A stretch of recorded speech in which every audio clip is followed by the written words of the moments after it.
जी, तो आज मैं लाई हूँ आपके लिए बीफ बोटी के रेशेदार शामी कबाब मज़ेदार।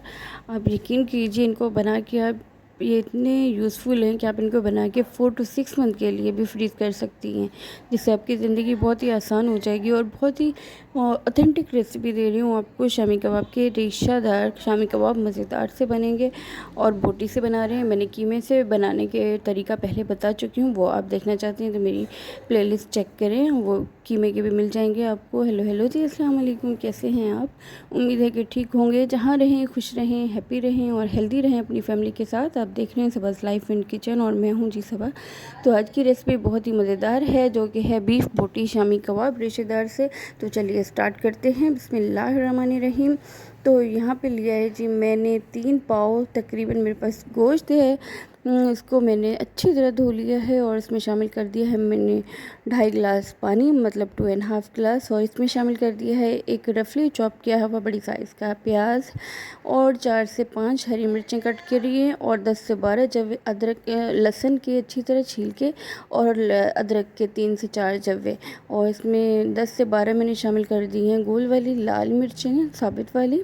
और इसके साथ इसमें शामिल कर दूँगी जी मैं नमक 1 टेबल स्पून भर के, हल्दी हाफ़ टी स्पून इसमें शामिल कर दी है। और इसमें शामिल करूँगी मैं red chili powder 1.5 tablespoon भर के, 1.5 टेबल स्पून भर के। और हाफ़ टेबल स्पून इसमें शामिल करूँगी मैं चिली फ्लेक्स। टोटल हो जाएंगी चिलीज़ जो है मेरे पास 2 टेबल स्पून भर के, जिसमें हाफ़ टेबल स्पून मैंने चिली फ्लेक्स डाला है, 1.5 tablespoon red chili powder.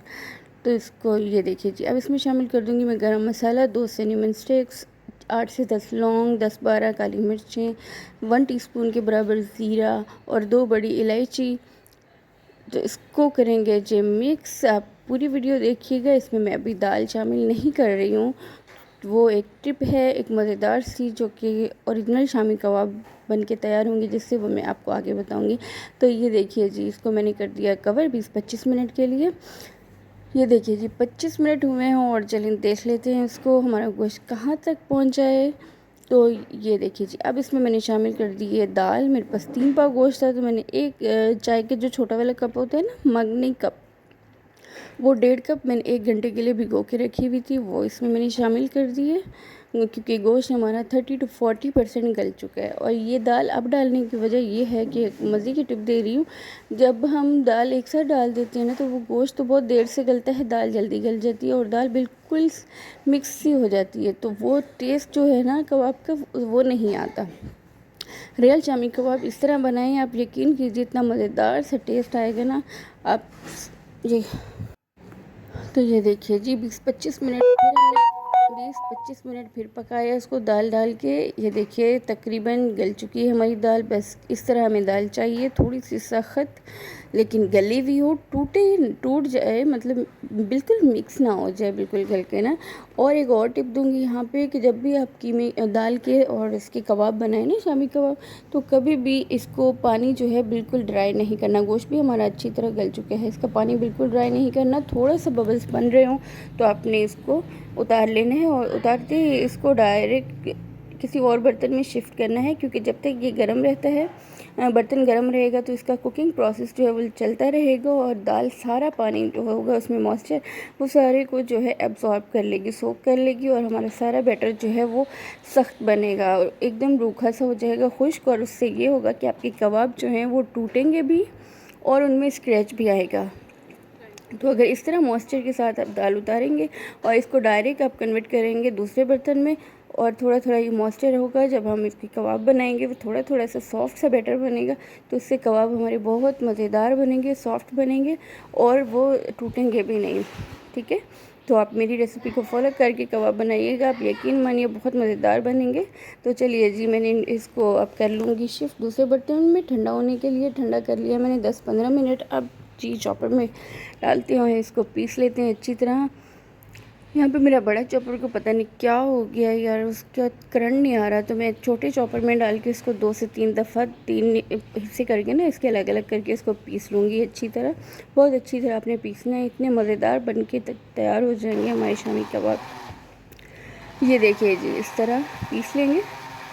मैं आपको दिखाती हूँ इसके रेशे रेशे कैसे बनते हैं। ये देखिए, लग रहे हैं ना कितना मज़ेदार लग रहा है ये तो। अभी इसमें तो और भी अभी चटखारा डालना है हमने। देखें रेशे रेशे बूटियों के नज़र आ रहे हैं। बहुत ही मज़ेदार कबाब बन के तैयार होंगे। अब इसको हम निकाल लेंगे बोल में। ये देखिए अच्छी तरह पीसने के बाद इसको हम निकाल लेंगे बोल में और इसमें और चीज़ें शामिल करेंगे। वीडियो पूरी देखिएगा अगर आपने ऑथेंटिक शामी कबाब खाने हैं तो ये देखिए जी। अब इसमें मैंने शामिल कर दिया हाफ़ टी स्पून के बराबर पिसा हुआ गरम मसाला और भर भर के हरा धनिया। आपके पास पुदीना है तो आप वो भी शामिल कर सकते हैं, मेरे पास नहीं था। और इसमें मैं शामिल करूँगी 1 अंडा बाइंडिंग के लिए। और मैं कोई अंडा नहीं डालूँगी, कोई बेसन नहीं डालूँगी, कोई चावल का आटा नहीं डालूँगी। बस 1 अंडा बहुत है। 3 पाव गोश्त और 1 पाव तकरीबन 1 पाव से थोड़ी कम दाल के लिए 1 अंडा बाइंडिंग के लिए बहुत है। और इसको मैं डिप करके भी नहीं फ्राई करूँगी। तो चलिए जी यहाँ पे हाथों को कर लेते हैं ग्रीस तेल से, कुकिंग ऑयल से, और बनाना शुरू करते हैं कबाब। तो कबाब हमने कंजूसी नहीं करनी है क्योंकि हम अपने घर के लिए बना रहे हैं। बाहर के जैसे फ्रोज़न कबाब लेते हैं नाजुक से, छोटे से, पतले से, वैसे नहीं बनाने।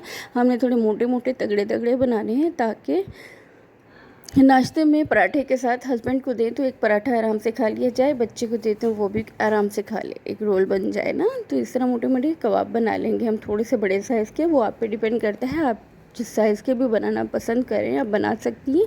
मैं तो जैसे मैं बना रही हूँ आपको वही बता रही हूँ। ये देखिए जी, आप ज़रूर ट्राई कीजिएगा एक दफ़ा। अगर आपको पसंद आ जाए और मज़ा आ जाए खा के तो मुझे लाइक ज़रूर कर दिएगा और प्यारा सा कमेंट ज़रूर कर दिएगा। तो चलिए जी आप करते हैं फ्राई। तो जैसे कि आपने देखा है मैं जब भी कबाब फ्राई करती हूँ हमेशा तवे के ऊपर ही करती हूँ। तो यहाँ पे मैंने रख लिया है जी तवा लो फ्लेम पे और इसमें डाल दिया है तेल। तेल बहुत ज़्यादा नहीं डालना। तो अब हल्का गर्म हो तेल, जैसे बबल बनना शुरू हो रहे हैं तो हम अपने कबाब इसमें रखते जाएंगे आराम आराम से। ये देखिए जी बिल्कुल नहीं टूटेंगे। अब आराम से इनको अल्टी पल्टी कर सकते हैं, इनको बदल सकते हैं, टूटने का कोई डर नहीं है। जब नीचे की साइड ब्राउन होना शुरू हो जाए तो आप इसको पलट दें। ज़्यादा वेट नहीं करना कि बस एक दफ़ा ही पलटना है, एक दफ़ा नीचे की साइड ब्राउन होगी दूसरी दफ़ा ऊपर की, तो ऐसा नहीं करना। अपनी 2-3 दफ़ा इसको अलट पलट करके पकाना है ताकि सेम दोनों साइड सेम कलर भी आए और अंदर तक दोनों तरफ से पक भी जाएं। ठीक है, तो ये देखिए जी इन सबको हम जो है बदल लेंगे।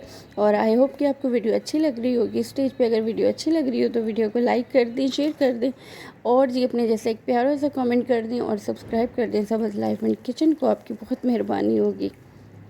तो ये देखिए जी, चलिए निकाल लेते हैं। बस स्टेज पे इतना प्यारा सा कलर आ रहा है और इतनी मज़े की खुशबू आ रही है, आप यकीन मानिए कि दिल ललचा रहा है और मुँह में पानी आ रहा है। तो एक दफ़ा बनाना तो बनता है ना, लग रही है ना मज़ेदार।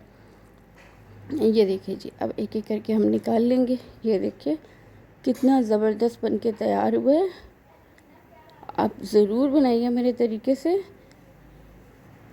कैसी लगी मेरी रेसिपी मुझे फ़ीडबैक अपना ज़रूर दिएगा। दुआओं में मुझे याद रखिएगा। अल्लाह पाक आपके घर के खानों में रिज़्क़ में बरकत दे और मेरे भी घर के खानों में रिज़्क़ में बरकत दे। मालिक अपनी हिफ्ज़ व अमान में रखे जी, मुझे भी, आपको भी, आपकी फ़ैमिली को भी। तो मुझे भी अपनी दुआ में याद रखिएगा। मिलते हैं एक और रेसिपी के साथ, तब तक के लिए अल्लाह हाफ़िज़।